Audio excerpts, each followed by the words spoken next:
Olá! Hoje a gente vai mergulhar fundo na história de Jacó, que é, sem dúvida, uma das figuras mais complexas e fascinantes da Bíblia. E essa análise que a gente vai fazer aqui vai bem além daquele conto que todo mundo já ouviu para tentar descobrir o homem por trás do mito. Sabe, quando a gente pensa num patriarca bíblico, qual é a imagem que vem na cabeça? Talvez alguém vestindo umas roupas finas, morando naquelas construções enormes de pedra. É uma imagem bem comum, né? Mas será que ela tá certa? Então, vamos começar quebrando essa ideia.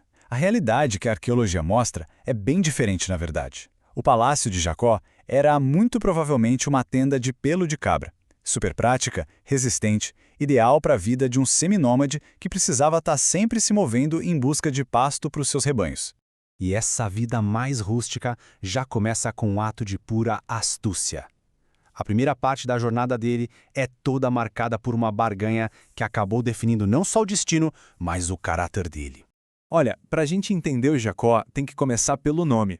Jacó vem da palavra hebraica para calcanhar, porque ele nasceu segurando o calcanhar do irmão gêmeo. Mas o curioso é que, foneticamente, a palavra soa muito parecido com enganador. E essa dualidade já é um baita spoiler do que ele aprontaria logo no início.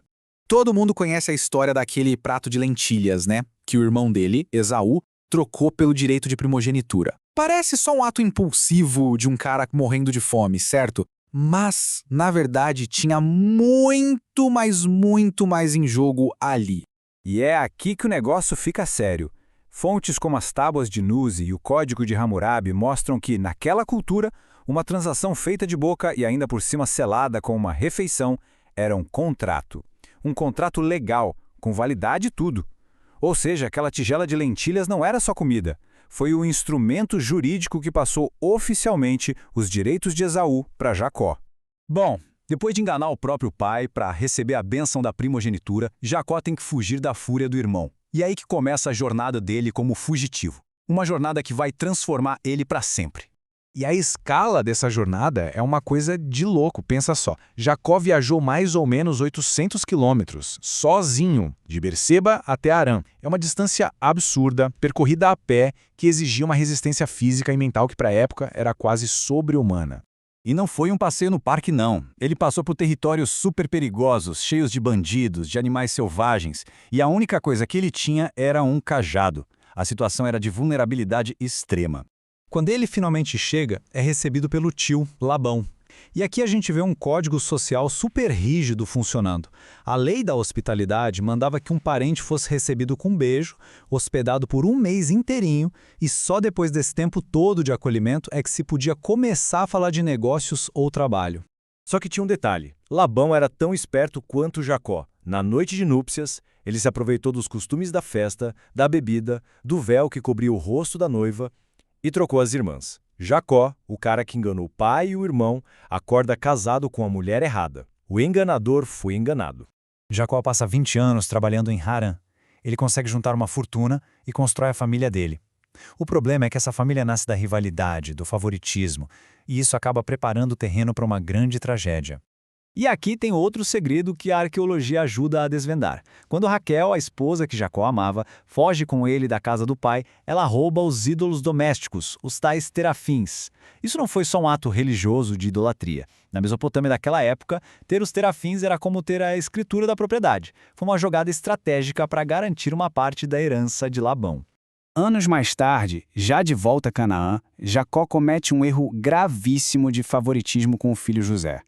Ele dá para o rapaz aquela túnica especial, famosa por ser toda colorida, só que o detalhe mais importante ali não eram as cores.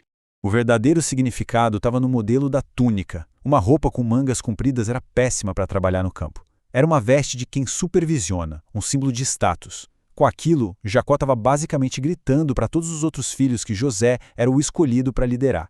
E claro, isso acendeu o pavio do ciúme e do ódio. Cheios de inveja, os irmãos vendem José para uns mercadores que estavam passando por ali, e o preço dessa traição foi de 20 ciclos de prata. E esse número não foi aleatório, é um fato de arrepiar. Registros egípcios da época confirmam que 20 ciclos de prata era exatamente o preço de mercado de um escravo. Os irmãos não só se livraram de José, eles o avaliaram e o venderam como se fosse uma mercadoria qualquer. A vida de Jacó, que até então foi marcada por enganos e conflitos, chega num ponto de virada, numa noite solitária, na beira de um rio, onde ele vai enfrentar o seu adversário mais misterioso até então. Olhando para um lado mais teológico, a história de Jacó é um exemplo perfeito da ideia da eleição. Ele não foi escolhido por ser perfeito ou merecedor, muito pelo contrário, os defeitos dele eram bem óbvios. A escolha foi um ato de graça, apesar de quem ele era no começo.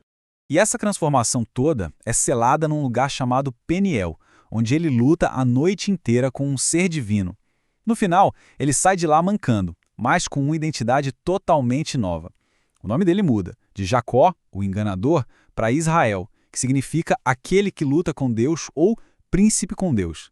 A luta quebrou ele fisicamente, mas o reconstruiu espiritualmente. Nos seus últimos anos de vida, o homem que foi transformado por aquela luta mostra a profundidade da sua nova fé. Ele solidifica um legado que iria ecoar por milênios. Mesmo terminando a vida no Egito, que era uma terra estrangeira, os últimos atos dele são de uma fé inabalável. Ele abençoa o faraó, que era o homem mais poderoso do mundo na época, ele reafirma a promessa de Deus para os seus descendentes e, o mais importante, ele faz José jurar que seu corpo seria levado de volta a Canaã, para ser enterrado na terra prometida. Então, a grande lição aqui é esta. A jornada de Jacó mostra que um legado duradouro não precisa vir da perfeição. Na verdade, ele pode ser forjado a partir das rachaduras, das falhas do caráter humano, quando essas falhas são tocadas pelo divino. E isso nos deixa com uma pergunta para pensar.